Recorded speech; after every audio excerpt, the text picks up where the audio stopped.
പുതുവർഷാഘോഷത്തോടനുബന്ധിച്ച് fort കൊച്ചിയിൽ കർശന സുരക്ഷ. ഉച്ചയ്ക്ക് 12 മണിക്ക് ശേഷം വാഹന പരിശോധനയുണ്ടാകും. ഫോർട്ട് കൊച്ചിയിലേക്ക് നേരിട്ട് ബസ് സർവീസ് നാളെ വൈകിട്ട് 4 മണി വരെ മാത്രം. റോഡുകളിൽ വാഹന പാർക്കിംഗ് അനുവദിക്കില്ല. മെട്രോ പുലർച്ചെ 2 മണി വരെ സർവീസ് നടത്തും. ക്രൗഡ് കൺട്രോളിന് ആവശ്യമുള്ള ക്രമീകരണങ്ങൾ ചെയ്തിട്ടുണ്ട്. നമ്മൾ റോറോ സൈഡ് മറ്റ് വൈപ്പിൻ സൈഡിൽ നിന്ന് വരുന്ന ആൾക്കാർക്ക് 4 മണി വരെ മാത്രമേ റോറോയിലെ വാഹനങ്ങൾ നമ്മൾ ഇങ്ങോട്ടേക്ക് അനുവദിക്കുന്നുണ്ട്. 7 മണിക്ക് ശേഷം റോറോ സർവീസ് നിർത്തും. ആദ്യം നമ്മൾ വാഹനങ്ങൾ ഈ ഫോർട്ട് കൊച്ചി റോഡുകളിൽ പാർക്കിംഗ് ചെയ്യാൻ അനുവദിക്കത്തില്ല. നമ്മൾ ആ സ്പെസിഫിക് പരിപാടി നടക്കുന്ന സ്ഥലത്ത് 2 മണി ശേഷം വാഹനങ്ങൾ അകത്തേക്ക് കടത്തിവിടത്തില്ല. മയക്കുമരുന്ന് ഉപയോഗം മറ്റ് അതിൻ്റെ ഡിസ്ട്രിബ്യൂഷൻ തടയാൻ വേണ്ടി നമ്മുടെ ഡാൻസ് ഓഫ് ടീം ആക്റ്റീവായിട്ടുള്ള കുറച്ച് പ്ലേസുകളിൽ നമ്മൾ ഡിപ്ലോയ് ചെയ്യുന്നുണ്ട്.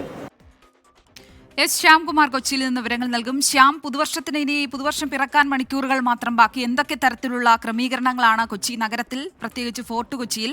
അതോടൊപ്പം ഗതാഗത ക്രമീകരണങ്ങളൊക്കെ ഏത് വിധമാണ് ശ്യാം?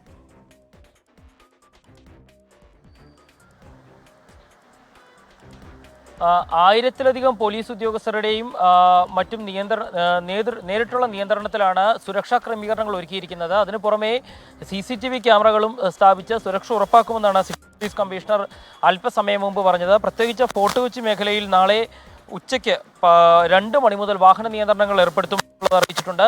നേരിട്ടുള്ള ബസ് സർവീസ് ഫോർട്ട് കൊച്ചിക്ക് വൈകിട്ട് 4 മണി വരെയാകും നാളെ ഉണ്ടാകുക. അതിനുശേഷം കൊച്ചിൻ കോളേജ് വരെ മാത്രമാകും ബസ് സർവീസ് അനുവദിക്കുക. രാത്രി 12 മണിക്ക് ശേഷം ഫോർട്ട് കൊച്ചിയിലെ പരിപാടി കഴിഞ്ഞ് മടങ്ങുന്ന വാഹനത്തിലെ ആളുകൾ മദ്യപിച്ചിട്ടുണ്ടോ എന്നറിയുന്നതിന് പരിശോധന, പോലീസിൻ്റെ പ്രത്യേക സ്ക്വാഡുകളുടെ പരിശോധന നഗരത്തിൻ്റെ വിവിധ ഭാഗങ്ങളിൽ ഉണ്ടാകുമെന്ന് അറിയിച്ചിട്ടുണ്ട്. ഇതിനു പുറമെ ഫോർട്ട് കൊച്ചിയിലെ റോഡുകളിൽ വാഹനങ്ങളുടെ പാർക്കിംഗ് ഒരു കാരണവശാലും അനുവദിക്കില്ല. വെളി ഗ്രൗണ്ടിൽ 80,000 പേർക്ക് നിൽക്കാനുള്ള സൗകര്യമുണ്ട് എന്ന് പോലീസ് വിലയിരുത്തിയിട്ടുണ്ട്.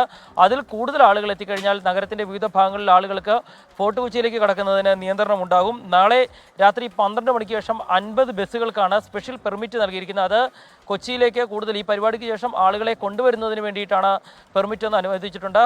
വൈപ്പിനിൽ നിന്ന് ഹൈക്കോടതിയിലേക്ക് മാത്രമാകും വാട്ടർ മെട്രോയുടെ സർവീസ് രാത്രിയിൽ ഉണ്ടാകുക. പുലർച്ചെ 2 മണിവരെ മെട്രോ ട്രെയിനിൻ്റെ സർവീസുകൾ ഉണ്ടാകുമെന്ന് പോലീസ് അറിയിച്ചിട്ടുണ്ട്. ഏതായാലും രാത്രി കാലങ്ങളിൽ ഉൾപ്പെടെ വലിയ സുരക്ഷാ ക്രമീകരണങ്ങൾ ഏർപ്പെടുത്തുമെന്നുള്ളത് തന്നെയാണ് പോലീസ് അറിയിച്ചിരിക്കുന്നത്. അതിൽ ഏറ്റവും പ്രധാനം വാഹനങ്ങളുടെ നിയന്ത്രണമാണ്. പ്രത്യേകം തയ്യാറാക്കിയ ഗ്രൗണ്ടുകളിലേക്ക് വാഹനങ്ങൾ വഴിതിരിച്ചുവിടും. ഏറ്റവും അവസാനം മാത്രമാകും നേവിയുടെ അടുത്തുള്ള ഗ്രൗണ്ടിലേക്ക് വാഹനങ്ങൾ കടത്തിവിടുക. അങ്ങനെ നഗരത്തിൽ വാഹന ഗതാഗത നിയന്ത്രണം ഉണ്ടാകും. ഉച്ചയ്ക്ക് ശേഷം കർശന നിയന്ത്രണങ്ങൾ ഏർപ്പെടുത്തും. ഫോർട്ട് കൊച്ചിയിൽ നിന്നും വരുന്ന വാഹനങ്ങളിൽ ആളുകൾ മദ്യപിച്ചിട്ടുണ്ടെന്ന് അറിയുന്നതിന് വേണ്ടി പ്രത്യേക പരിശോധന ഏർപ്പെടുത്തും. അങ്ങനെ വെളി ഗ്രൗണ്ടിൽ ഉൾപ്പെടെ വലിയ നിയന്ത്രണങ്ങൾ ഏർപ്പെടുത്തി സുരക്ഷിതമായി പുതുവർഷാഘോഷം കൊണ്ടുപോകാനുള്ള മുന്നൊരുക്കങ്ങളാണ് കൊച്ചി സിറ്റി പോലീസ് നടത്തിയിരിക്കുന്നതെന്നാണ് കമ്മീഷണർ അല്പസമയം മുമ്പ് അറിയിച്ചത്. ശരി ശ്യാം.